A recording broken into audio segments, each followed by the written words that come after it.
ఆంధ్రప్రదేశ్లో ఒక వ్యవస్థ ముగిసిపోయింది. ఒక్కొక్కళ్ళు వచ్చినప్పుడు ఒక్కొక్క విధానం ఉంటుంది. ఒకప్పుడు ప్రసాదు అంటే దాన్ని వెటకారంగా మాట్లాడేవాళ్ళు ఉండేవాళ్ళు. ఎందుకంటే ఎన్టీ రామారావు టైంలో ప్రసాదు అంటే ప్రభుత్వ సారాయి దుకాణం అన్నటువంటిది. అట్లాంటి దాంట్లో అంటే సారాయి దుకాణాలు అప్పుడు ప్రభుత్వం నడిపినప్పుడు దాని మీద విమర్శలు ఇవన్నిటి తర్వాతన మద్యం దుకాణాలు ప్రైవేట్ ఇవన్నీ నడిచినాయి.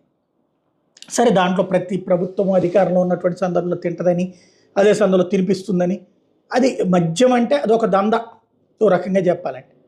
అయితే ఈ మద్యాన్ని ప్రభుత్వ పరం చేసి కేవలం ప్రభుత్వమే అమ్మేటటువంటి సిస్టమ్స్ ఒక కేరళలో రన్ అవుతుంది, ఢిల్లీలో రన్ అవుతుంటే ఆ మధ్యన కేజ్రీవాల్ మారిస్తే మళ్ళీ గవర్నర్ ఆదేశాలతో వెనక్కిపోయింది, కోర్టు ఆదేశాలతో. అంటే కేజ్రీవాల్ అర్జెంటుగా దాన్ని మళ్ళీ ప్రభుత్వ దుకాణాలకు మార్చేశారు.